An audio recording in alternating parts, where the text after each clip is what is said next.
बेहिसाब मग़फ़िरत कराइण वारा अमल। क़िस्त नंबर 1।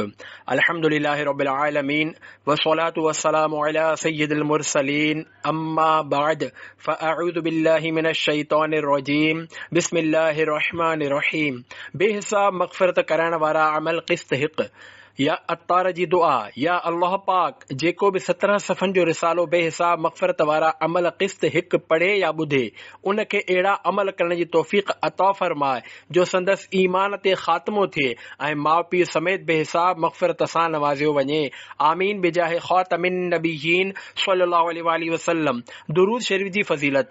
फ़रमाने आख़िरी नबी सल्लल्लाहु अलैहि वसल्लम जंहिं ॾींहुं ऐं राति में मूं ते शौक़ ऐं महबत सां टे दफ़ा दुरूद पाक पढ़ियो, अल्लाह पाक ते हक़ आहे त हू उन जे उन ॾींहुं ऐं उन राति जा गुनाह मुआफ़ करे छॾे।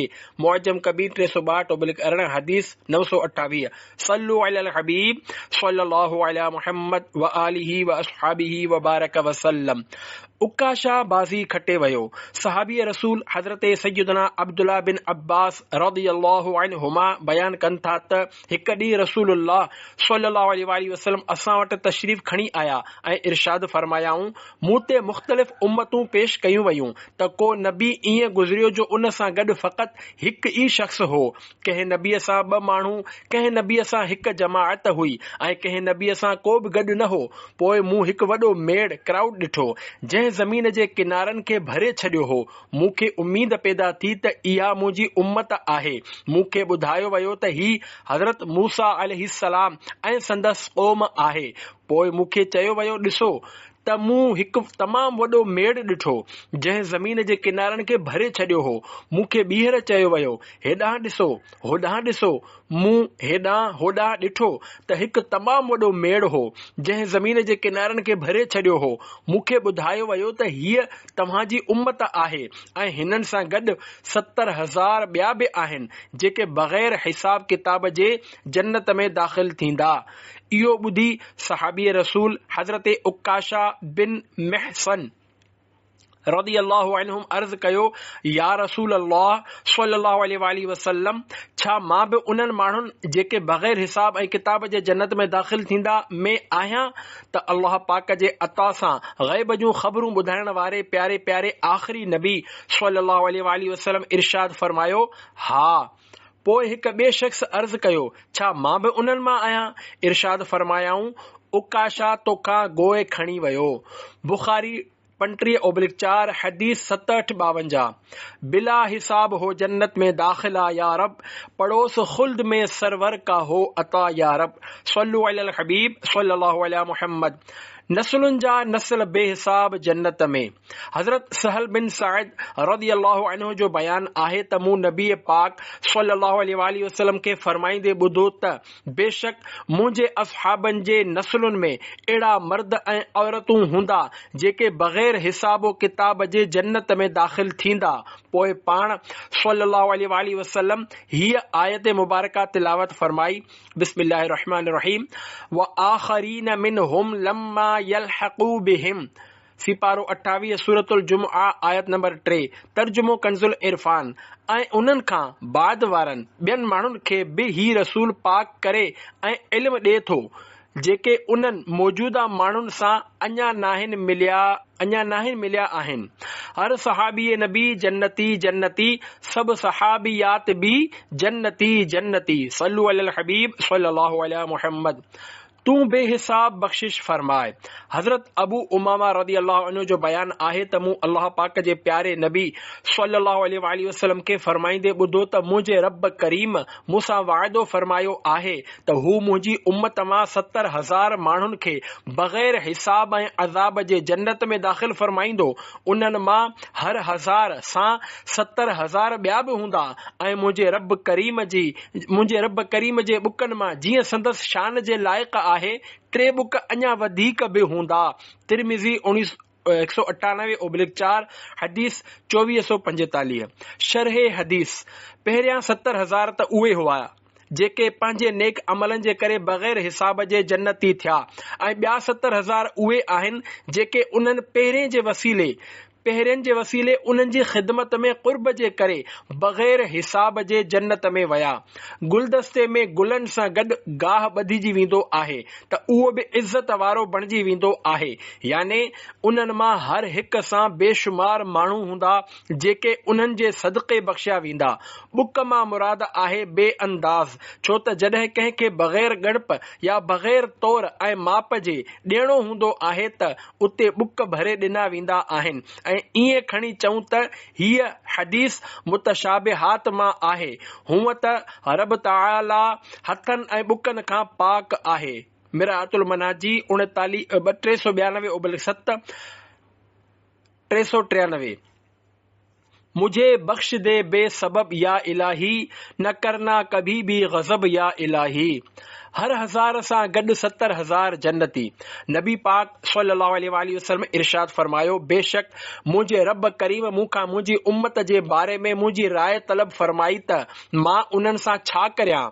मूं अर्ज़ कयो, ए मुंहिंजा रब, तूं जेको चाहीं सो कर, छो त उहे तुंहिंजी मखलूक ऐं तुंहिंजा बाना आहिनि। अल्लाह पाक इरशाद फरमायो, ए मुहम्मद, असां तोखे तुंहिंजी उम्मत जे मुआमिले में गमगीन न कंदासीं। ऐं अल्लाह करीम मूंखे ख़ुशख़बरी ॾिनी त सभ खां पहिरियां मुंहिंजी उम्मत मां 70,000 जन्नत में दाख़िल थींदा ऐं उन्हनि मां हर हज़ार सां गॾु 70,000 ॿिया बि हूंदा। उन्हनि सभिनी सां को हिसाब ऐं किताब न थींदो। मुस्नद अहमद 94/9 हदीस 2396।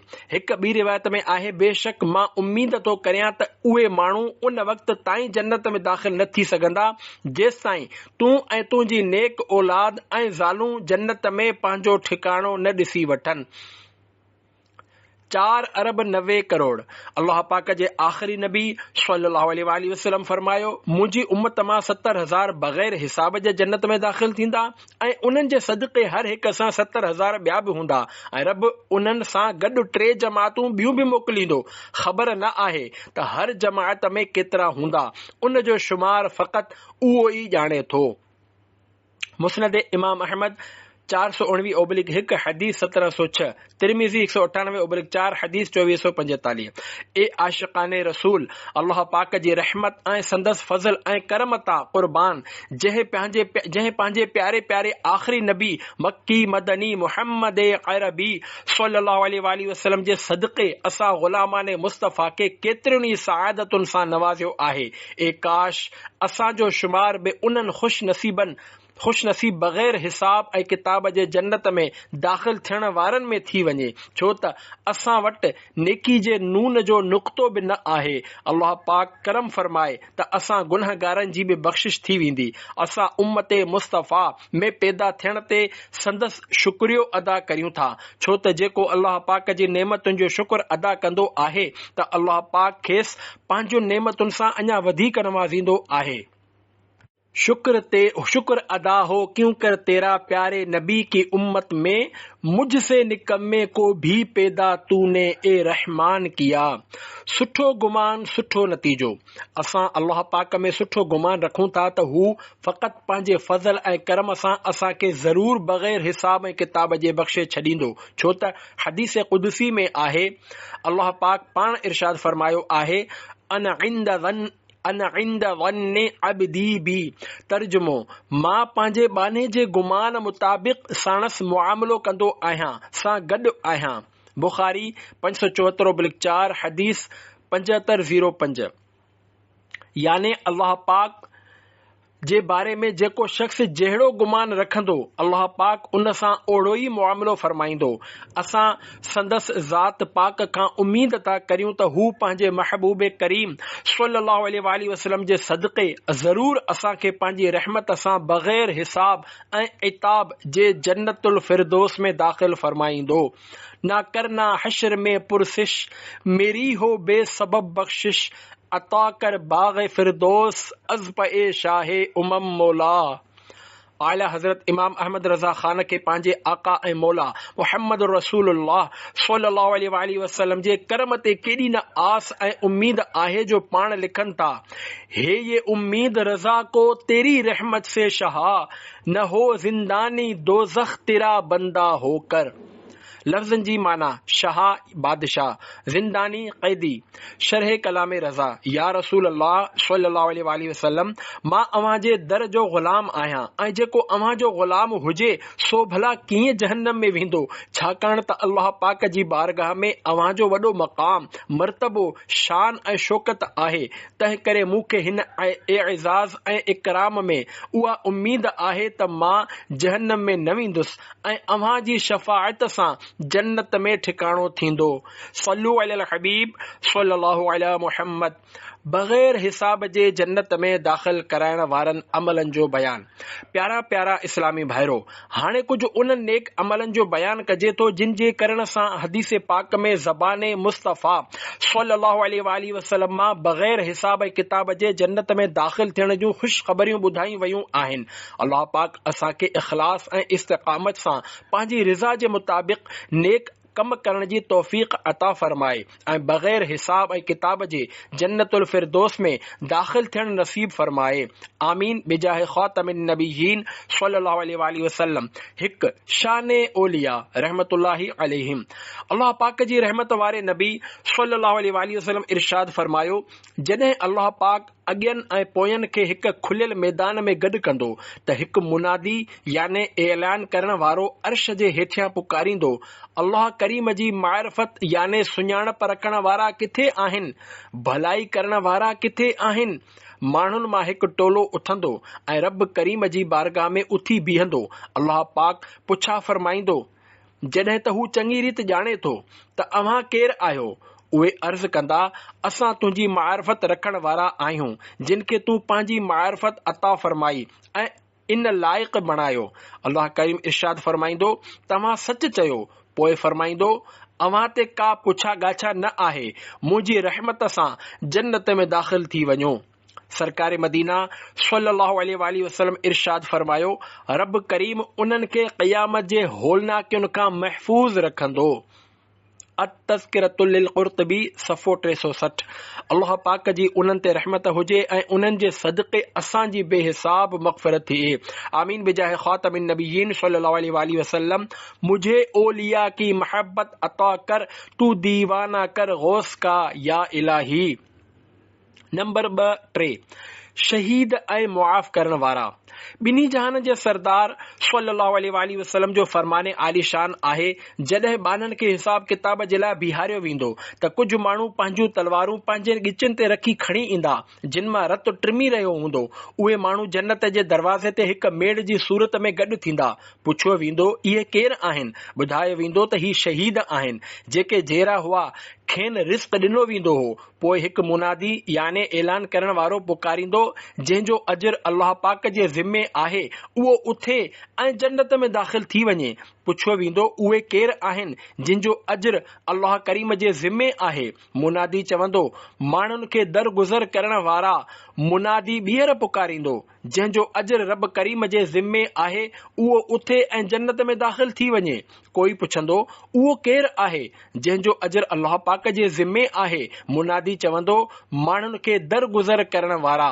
पोइ टियों भेरो निदा ॾींदो, जंहिंजो अजर अल्लाह करीम जे ज़िम्मे आहे, उहो उथे ऐं जन्नत में दाख़िल थी वञे। त हज़ारे माण्हू उथी बीहंदा ऐं बग़ैर हिसाब किताब जे जन्नत में दाख़िल थी वेंदा। मुअज्जम औसत 542/1 हदीस 1998। अल्लाह पाक जी उन्हनि ते रहमत हुजे ऐं उन्हनि जे सदक़े असांजी बेहिसाब मग़फ़िरत थिए। आमीन बिजाह ख़ातमिन नबिय्यीन सल्लल्लाहु अलैहि वसल्लम। प्यारा प्यारा इस्लामी भाइरो, कुझु माण्हुनि जो मिज़ाज माचीस जी तीलीअ जहिड़ो हूंदो आहे। थोरी रगड़ ते भड़की पवंदा आहिनि। कावड़ में इंसान जज़्बात में अची सही ऐं ग़लत जी तमीज़ याने फ़र्क़ विसारे वेंदो आहे। गुस्से जी हालत में कंहिं पुरसुकून मक़ाम जहिड़ो मक्के मदीने, खाने काबा या सब्ज़ गुंबद शरीफ़ जो तसवुर करियो। हीउ तसवुर जीअं जीअं वधंदो वेंदो तीअं तीअं इंशा अल्लाहुल करीम तव्हांजो गुस्सो घटिजंदो वेंदो। कोई तव्हां खे केतिरो बि सताए, दिलि दुखाए, अफ़ू ऐं दरगुज़र खां कमु वठो ऐं उन सां मोहबत भरियो सलूक करण जी कोशिश कयो। काश असांजे अंदरि उहो जज़्बो पैदा थी वञे त असां पंहिंजी ज़ात ऐं नफ़्स जे ख़ातिर गुस्सो करण ई छॾे ॾियूं ऐं अल्लाह पाक असांखे पंहिंजी रहमत सां बग़ैर हिसाब जे जन्नत में दाख़िल थियण वारनि में शामिल करे छॾे। तू बेहिसाब बख्श कंहिं बेशुमार जुर्म देता हूँ वासिता तुझे शाहे हिजाज का। सल्लु अलल हबीब सल्लल्लाहु अला मुहम्मद। नंबर 4-6 अल्लाह पाक जो हर हाल में शुक्र करण वारनि, तहजुद गुज़ारनि ऐं नेक वापारियुनि जे लाइ ख़ुशख़बरी। पंहिंजी उम्मत सां प्यार करण वारे प्यारे प्यारे आका मदीने वारे मुस्तफ़ा सल्लल्लाहु अलैहि वसल्लम इरशाद फरमायो, अल्लाह पाक क़यामत जे ॾींहुं माण्हुनि खे अहिड़े खुलियल ऐं हमवार मैदान में गॾु कंदो जिते पुकारण वारे जी पुकार सभिनी खे ॿुधण में ईंदी ऐं ॾिसण वारे जी निगाह हर कंहिं ताईं पहुचंदी। पोइ हिकु मुनादी उथी बीही पुकारींदो, किथे आहिनि उहे माण्हू जेके खुशहाली ऐं तंगदस्ती में अल्लाह पाक जी हम्द यानी तारीफ़ कंदा हुआ। कुझु माण्हू उथंदा ऐं बग़ैर हिसाब किताब जे जन्नत में दाख़िल थी वेंदा। मुनादी ॿीहर पुकारींदो, किथे आहिनि उहे माण्हू जिन जूं पुठियूं बिस्तरनि खां जुदा रहंदियूं हुयूं। वरी कुझु माण्हू उथंदा ऐं उहे बि बग़ैर हिसाब जे जन्नत में दाख़िल थी वेंदा। पुकारण वारो टियों भेरो पुकारींदो, किथे आहिनि उहे माण्हू जिन खे को बि वापार ख़रीदो फरोख्त अल्लाह करीम जी यादि खां गाफ़िल न कंदो हो। टियों भेरो बि कुझु माण्हू उथंदा ऐं उहे बि बग़ैर हिसाब किताब जे जन्नत में दाख़िल थी वेंदा। बक़ाया समूरी मख़लूक बीठी रहंदी ऐं उन्हनि खां हिसाब किताब वरितो वेंदो। किताब ज़ुहदुल हिनात सफ़ो 134 हदीस 176। अल्लाह पाक जी उन्हनि ते रहमत हुजे ऐं उन्हनि जे सदक़े असांजी बेहिसाब मग़फ़िरत थिए। आमीन बिजाह ख़ातमिन नबीयीन सल्लल्लाहु अलैहि वसल्लम। शुक्र खालिक किस तरह से हो अदा, एक ज़बां और नेमतें बे इंतहा। कामयाब वापारी बिजनेसमैन जेके वापारी कमकार दौरान नमाज जो वक़्तु अचण ते कमकार छॾे नमाज लाइ रवाना थींदा आहिनि ऐं अल्लाह पाक जी राह में पंहिंजी ज़कात ॾींदा आहिनि, उन्हनि जे बारे में क़ुरान करीम में इरशाद थिए थो, बिस्मिल्लाहिर रहमानिर रहीम, रिजालुल ला तुलहीहिम तिजारतुन वला बैउन अन ज़िक्रिल्लाहि व इक़ामिस स्वलाति व ईताइज़ ज़काह। तर्जुमो कंजुल इरफान सिपारो 18 सूरत नूर आयत नंबर 37।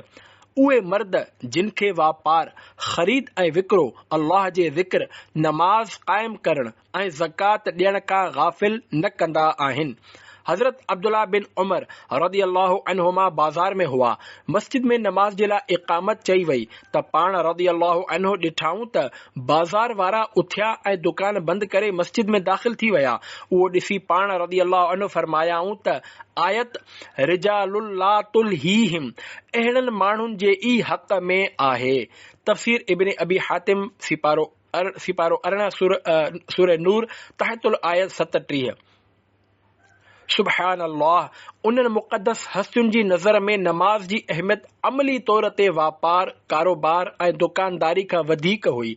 तंहिं करे ई उहे इक़ामत जे आवाज़ ॿुधण सां ई सभु कुझु बंदि करे नमाज लाइ हाज़िर थी वेंदा हुआ। पर अॼुकल्ह जे मुसलमाननि जो हाल सभिनी खे मालूम आहे त दुकान जे भरिसां मस्जिद हुजण जे बावजूद जमाअत सां नमाज पढ़ण जे लाइ हाज़िर थियण बदिरां पंहिंजी दुकानदारी में मशगूल रहंदा आहिनि ऐं इन करे बि नमाज लाइ हाज़िर न थींदा त दुकान बंदि करण जी सूरत में जेकॾहिं को ग्राहक वापसि हलियो वियो त नुक़सान थी वेंदो।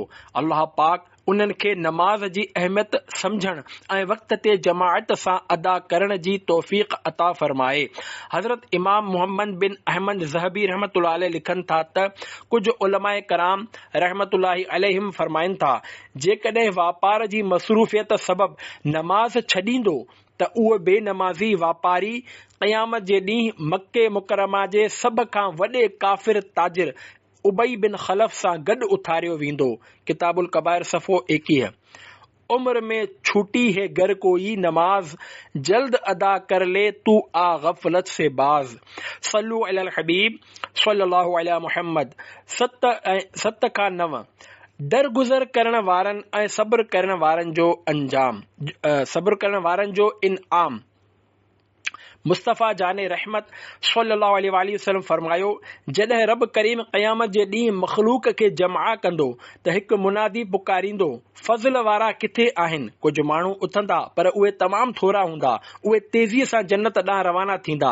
फ़रिश्ता संदन इस्तक़बाल कंदे चवंदा, असां अव्हां खे जन्नत ॾांहुं तेज़ीअ सां वेंदे ॾिसी रहिया आहियूं, अव्हां केरु आहियो? उहे चवंदा, असां फज़ल वारा आहियूं। फ़रिश्ता पुछंदा, तव्हांजो फज़ल कहिड़ो हो? जंहिं जे जवाब में हू चवंदा त जॾहिं असां ते ज़ुल्म कयो वेंदो हो त असां सब्र कंदा हुआसीं, जॾहिं को असां सां बुराई सां पेश ईंदो हो त असां दरगुज़र खां कमु वठंदा हुआसीं, ऐं जॾहिं असां सां जाहिलाना सुलूक कयो वेंदो हो त असां बर्दाश्त कंदा हुआसीं। उन्हनि खे चयो वेंदो, जन्नत में दाख़िल थी वञो। अमल करण वारनि जे लाइ केॾो न बहितरीन अजर आहे। पोइ हिकु मुनादी पुकारींदो, सब्र करण वारा किथे आहिनि? कुझु माण्हू उथंदा जेके तमामु थोरा हूंदा, उहे तेज़ीअ सां जन्नत ॾांहुं रवाना थींदा। फ़रिश्ता उन्हनि जो इस्तक़बाल कंदे चवंदा, असां तव्हां खे जन्नत ॾांहुं तेज़ीअ सां वेंदे ॾिसी रहिया आहियूं, अव्हां केरु आहियो? उहे चवंदा, असां सब्र करण वारा आहियूं। फ़रिश्ता पुछंदा, अव्हां जो सब्र कहिड़ो हो? उहे चवंदा, असां अल्लाह पाक जी इताअत ऐं संदसि नाफ़रमानियुनि ते सब्र कंदा हुआसीं, याने इताअत ते क़ाइमु रहंदा हुआसीं ऐं नाफ़रमानियुनि खां बचंदा हुआसीं। उन्हनि खे बि चयो वेंदो, जन्नत में दाख़िल थी वञो। अमल करण वारनि जे लाइ केॾो न बहितरीन अजर आहे। अल्लाह पाक जी ख़ातिर महबत करण वारा। पोइ हिकु मुनादी पुकारींदो, अल्लाह करीम जे लाइ हिक ॿिए सां महबत करण वारा किथे आहिनि? वरी बि थोरा माण्हू उथंदा, उहे बि तेज़ीअ सां जन्नत ॾांहुं रवाना थींदा। फ़रिश्ता संदन इस्तक़बाल कंदे चवंदा, असां अव्हां खे जन्नत ॾांहुं तेज़ीअ सां वेंदे ॾिसी रहिया आहियूं, तव्हां केरु आहियो? उहे चवंदा, असां रब करीम जे लाइ हिक ॿिए सां महबत कंदा हुआसीं। फ़रिश्ता चवंदा, तव्हांजी हिक ॿिए सां महबत कहिड़ी हुई? उहे चवंदा, असां हिक ॿिए सां अल्लाह पाक जे लाइ महबत कंदा हुआसीं, उन जी ख़ातिर मुलाक़ातूं कंदा हुआसीं, उन जी ख़ातिर हिक ॿिए सां नरमीअ सां पेश ईंदा हुआसीं, ऐं उन जे लाइ ई हिक ॿिए ते ख़र्च कंदा हुआसीं। फ़रिश्ता उन्हनि खे चवंदा, जन्नत में दाख़िल थी वञो। अमल करण वारनि जे लाइ केॾो न बहितरीन अजर आहे। रसूलुल्लाह सल्लल्लाहु अलैहि वसल्लम इरशाद फरमायो, अल्लाह करीम उन्हनि जे जन्नत में दाख़िल थियण खां पोइ हिसाब किताब लाइ मीज़ान रखंदो। बेसबब बख्श दे ना पूछ अमल, नाम गफ़ार है तेरा या रब। जन्नत जी ख़ुशख़बरी ॿुधाई। वाक़िओ हज़रत अबू हुरैरा रज़ियल्लाहु अन्हु बयान कनि था त हिकु बीमार औरत जंहिं ते जुनून जी कैफ़ियत तारी थींदी हुई, बारगाह रिसालत में अर्ज़ कयो, या रसूल अल्लाह सल्लल्लाहु अलैहि वसल्लम, मुंहिंजे हक़ में दुआ फरमायो। इरशाद फरमायाऊं, जेकॾहिं तूं चाहीं त मां तुंहिंजे लाइ रब करीम जी बारगाह में दुआ करियां त हू तोखे शिफ़ा ॾिए, ऐं जेकॾहिं तूं चाहीं त सब्र कर ऐं क़यामत में तोखां हिसाब न वरितो वञे। उहो ॿुधी उन औरत अर्ज़ कयो, मां सब्र कंदसि, मूंखां को बि हिसाब किताब न वरितो वञे। अल एहसान बितरतीब सही इब्न हिब्बान 248/4 हदीस 2698। नंबर 10, नाबीननि जे लाइ ख़ुशख़बरी। अल्लाह पाक जी अता सां ग़ैब जूं ख़बरूं ॿुधाइण वारे प्यारे ऐं आख़िरी नबी सल्लल्लाहु अलैहि वसल्लम इरशाद फरमायो, दीन वञण खां पोइ बाने जे लाइ सभ खां वॾी आज़माइश जंहिं में खेसि मुब्तला कयो वेंदो आहे, उहा बीनाई जो वञणु आहे। बस जंहिं सब्र कयो ऐं अल्लाह पाक सां उन ई हालत में मुलाक़ात जो शर्फ़ हासिल कयो, तंहिंखां को हिसाब न वरितो वेंदो। हज़रत अल्लामा अली क़ारी रहमतुल्लाह अलैह फरमाइनि था, कुझु रिवायतुनि में हिकु अखि जी बीनाई ख़तम थियण ते बि इहा फ़ज़ीलत आयल आहे। अखियुनि जो ख़ासि तौर ते ज़िक्र उन करे कयो वियो आहे जो इंसान खे पंहिंजे हवासनि मां इन्हनि ॿिनि खां वधीक ॿी का बि शइ अज़ीज़ न हूंदी आहे। हिब्रुल उम्मह याने उम्मत जा तमामु वॾा आलिम हज़रत अब्दुल्ला बिन अब्बास रज़ियल्लाहु अन्हुमा जॾहिं नाबीना थिया त ही शेर पढ़ंदा हुआ, इन युज़हिबिल्लाहु मिन ऐनी नूरहुमा फफी लिसानी व क़ल्बी लिल हुदा नूरन। तर्जुमो, जेकॾहिं अल्लाह पाक मुंहिंजे अखियुनि जो नूर खसे वरितो त छा थी पियो, मुंहिंजी ज़बान ऐं दिल में त हिदायत जो नूर मौजूद आहे। मिरक़ातुल मफ़ादी 28/4 तहतुल हदीस 1549। अखियुनि जो ज़ाया थियण नाराज़गीअ जो सबबु न आहे। हज़रत अबुल हसन अली बिन खलफ इब्ने बत्ताल रहमतुल्लाह अलैह फरमाइनि था, दुनिया में कंहिं मुसलमान जो नाबीना थी वञण अल्लाह पाक जो खाइण नाराज़ थियण जे करे न आहे, पर अल्लाह पाक साणस भलाईअ जो इरादो कंदो आहे, या त उन खां का अहिड़ी ख़राब शइ दूर कंदो आहे जंहिंजो सबबु संदसि अखियूं बणजनि हा ऐं आख़िरत में खेसि अहिड़ो अज़ाब मिले हा जो उन ते सब्र न करे सघे हा, या उन जा अहिड़ा अगूणा गुनाह मिटाईंदो आहे जो जिस्म जे कंहिं अहम हिस्से जो ज़ाया थियण ई दुनिया में उन जो एवज़ थी सघियो पए, त जीअं क़यामत जे ॾींहुं हू गुनाहनि खां पाक थी पंहिंजे रब करीम सां मुलाक़ात करे, या वरी हुन जी मुसीबत जे ज़रिए हू अजर जे उन दर्जे ताईं पहुची वेंदो आहे जंहिं ताईं हू पंहिंजे अमलनि जे ज़रिए न पहुची सघंदो आहे। ॿियनि समूरियुनि मुसीबतुनि जो मामिलो बि ईअं ई आहे। तंहिं करे जंहिंजूं अखियूं ज़ाया थी वञनि या कंहिं ॿिए उज़वे जे ज़ाया थियण जी मुसीबत में मुब्तला कयो वियो हुजे, तंहिंखे घुर्जे त हू उन मुसीबत के सब्र, शुक्र ऐं सवाब जी उम्मीद सां क़बूल करे ऐं अल्लाह पाक जे तरफ़ां वरितो वेंदड़ इम्तिहान ते राज़ी रहे, छो त उन मुसीबत जे बदिले में खेसि तमामु सुठो ऐं अज़ीम बदिलो मिलंदो ऐं उहो जन्नत आहे। शरह सही बुखारी ले इब्न बत्ताल 377/9। ग़ैब जी ख़बर। हज़रत ज़ैद बिन अरक़म रज़ियल्लाहु अन्हु बयान कनि था त अल्लाह जा हबीब सल्लल्लाहु अलैहि वसल्लम मुंहिंजी इयादत जे लाइ तशरीफ़ खणी आया ऐं इरशाद फरमायाऊं, हिन मर्ज़ में कुझु तकलीफ़ ज़रूर आहे, पर ही तोखे नुक़सान न ॾींदो। पर उन वक़्तु तुंहिंजो कहिड़ो हाल हूंदो जॾहिं मुंहिंजी दुनिया मां पर्दो फरमाइण खां पोइ तूं ज़िंदा रहंदे ऐं तुंहिंजी नज़र ज़ाया थी वेंदी। मूं अर्ज़ कयो, सवाब जी उम्मीद रखंदे मां सब्र कंदुसि। इरशाद फरमायाऊं, पोइ त तूं बग़ैर हिसाब जे जन्नत में दाख़िल थी वेंदे। ऐं रसूल अकरम सल्लल्लाहु अलैहि वसल्लम जे विसाल खां पोइ हज़रत सैयदना ज़ैद बिन अरक़म रज़ियल्लाहु अन्हु नाबीना थी विया। मुअजम कबीर 211/5 हदीस 51-26। प्यारा प्यारा इस्लामी भाइरो, अवां ॾिठो त अल्लाह पाक जा महबूब सल्लल्लाहु अलैहि वसल्लम पंहिंजे परवरदिगार जी अता सां पंहिंजे ग़ुलामनि जी उमिरियुनि खां बि बाख़बर आहिनि ऐं उन्हनि सां जेको कुझु थियण वारो आहे उन खे बि ॼाणींदा आहिनि। क़ुरान पाक जी बेशुमार आयतुनि मां सरकार मदीना सल्लल्लाहु अलैहि वसल्लम जे इल्म ग़ैब जो सबूत मिले थो। हिते सिर्फ़ हिकु आयत करीमा पेश कई वेंदी आहे, जीअं त सिपारो 30 सूरत तकवीर जी आयत नंबर 24 में इरशाद खुदाबंदी आहे, बिस्मिल्लाहिर रहमानिर रहीम, वमा हुवा अलल ग़ैबि बिदनीन। तर्जुमो कंजुल इरफान। ऐं ही नबी ग़ैब ॿुधाइण में हरगिज़ बख़ील नाहे। सरे अर्श पर है तेरी गुजर, दिले फर्श पर है तेरी नजर, मलकूतो मुल्क में कोई शे नहीं वो जो तुझ पे अया नहीं। नंबर 11 सफ़र हज ऐं उम्रे में इंतकाल जी फज़ीलत। सभिनी मुसलमाननि जी अमड़ साइण हज़रत बीबी आयशा सिद्दीक़ा रज़ियल्लाहु अन्हा बयान कनि थियूं त मूं नबी करीम सल्लल्लाहु अलैहि वसल्लम के इरशाद फरमाईंदे ॿुधो त जेको हज या उम्रे जे लाइ पंहिंजे घर खां निकितो ऐं रस्ते में फ़ौत थी वियो, उन जी पेशी न थींदी, न ई संदसि हिसाब थींदो ऐं खेसि चयो वेंदो त जन्नत में दाख़िल थी वञ। मुअजम औसत 111/4 हदीस 5388। तैयबा में मर के ठंडे चले जाओ आंखें बंद, सीधी सड़क ये शहर शफाअत नगर की है। नंबर 12 क़िनात करण वारे जो इनाम। रसूलुल्लाह सल्लल्लाहु अलैहि वसल्लम इरशाद फरमायो, हिसाब किताब जी शिद्दत सां उन बुखे शख्स खे मुंहुं न ॾियणो पवंदो जंहिंजो अजर ऐं सवाब जी उम्मीद ते जंहिं अजर ऐं सवाब जी उम्मीद ते बुख बर्दाश्त कई हूंदी।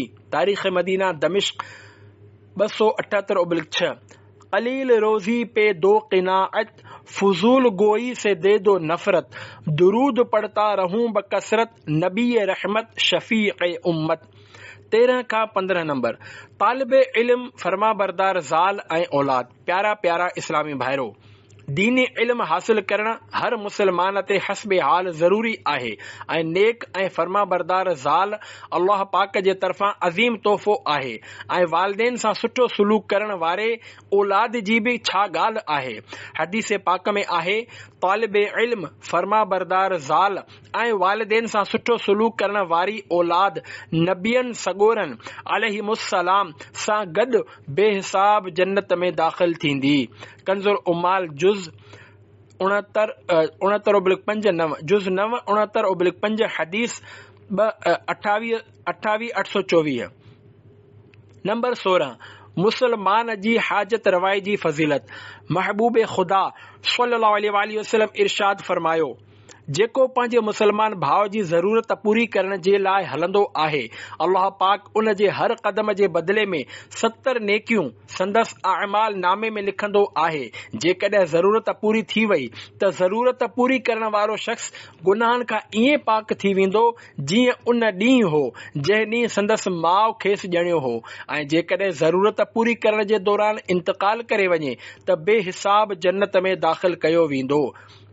मुस्नद अबू यअला 116/3 हदीस 2781। मचला है कि रहमत ने उम्मीद बंधाई है, क्या बात तेरी मुजरिम क्या बात बनाई है। 17 औलाद जी सुठी तरबियत करण वारनि जे लाइ ख़ुशख़बरी। मुसलमाननि जी प्यारी अमड़ साइण हज़रत बीबी आयशा सिद्दीक़ा रज़ी अल्लाहु अन्हा बयान कनि थियूं त रसूल करीम सल्लल्लाहु अलैहि वसल्लम इरशाद फरमायो, जंहिं कंहिं ॿार जी परवरिश कई एसि ताईं जो हू ला इलाहा इल्लल्लाह चवण लॻे यानी तौहीद ऐं रिसालत जी गवाही ॾियण लॻे त रब करीम उन तरबियत करण वारे खां हिसाब न वठंदो। मुअजम औसत 370/3 हदीस 4865। शरह हदीस यानी हिन अमल जे बदिले में खेसि बग़ैर कंहिं हिसाब जे जन्नत में मोकिलियो वेंदो। वधीक ई त हिसाब न थियण मां मुराद इहो बि थी सघे थो त संदसि हिसाब आसान थींदो ऐं सलामतीअ ते ख़तम थींदो। तंहिं करे हिसाब में को नुक़सान या मशक़त न थियण जे करे उनखे मुबालिग़े तौरु बिना हिसाब जे लफ़्ज़नि सां बयानु फरमायो वियो। सल्लु अलल हबीब सल्लल्लाहु अलैहि मुहम्मद। ए आशिक़ाने रसूल, औलाद जी सही तरबियत करण वालिदैन जी ज़िम्मेवारी आहे। आम तौर ते ॾिठो वियो आहे त वालिदैन ॿार जी तरबियत जो हक़ सही तरीक़े सां अदा न कंदा आहिनि ऐं खेसि नंढपिण में सुठी ऐं बुरे जो फ़र्क़ु न सेखारींदा आहिनि। जॾहिं उहा ई औलाद वॾी थींदी आहे त पोइ उहे ई वालिदैन पंहिंजी औलाद जी नाफ़रमानीअ जूं शिकायतूं कंदा रहंदा आहिनि।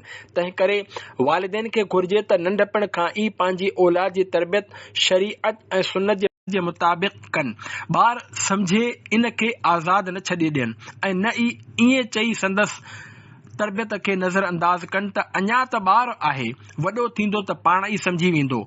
जेके पंहिंजी औलाद जी तरबियत ते ख़ातिर ख़्वाह तवजो न ॾींदा आहिनि उन्हनि खां दुनियावी तालीम बाबति पुछा ॻाछा कंदा आहिनि, पर औलाद नमाज़ पढ़ी या न पढ़ी इन जी बिल्कुलु परवाह न कंदा आहिनि। पोइ उहे ई बाद में अफ़सोस कंदा नज़र ईंदा आहिनि। यादि रखो, औलाद जी तरबियत सिर्फ़ इन शइ जो नालो न आहे त उन्हनि खे दुनियावी तालीम ॾियारी वञे ऐं संदन लाइ खाधे पीते अटे ऐं लटे वग़ैरह जो इंतज़ाम कयो वञे, पर खेनि अल्लाह पाक ऐं उन जे रसूल सल्लल्लाहु अलैहि वसल्लम जो फर्मा बरदार बणाइण बि कोशिश करण बि वालिदैन जी ज़िम्मेवारियुनि में शामिल आहे। औलाद जे बारे में पुछाणो कयो वेंदो। हज़रत अब्दुल्ला बिन उमर रज़ी अल्लाहु अन्हुमा हिकु शख़्स खे फरमायो, पंहिंजे ॿार जी सुठी तरबियत करियो, छो त तव्हां खां तव्हांजी औलाद जे बारे में पुछियो वेंदो त तव्हां उन्हनि जी कहिड़ी तरबियत कई ऐं तव्हां खेनि छा सेखारियो। शाइबुल ईमान 400/6 हदीस 8662।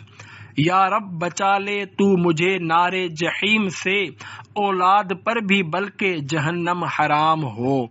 सल्लु अलल हबीब सल्लल्लाहु अलैहि मुहम्मद व आलिहि व अस्हाबिहि व बारक वसल्लम।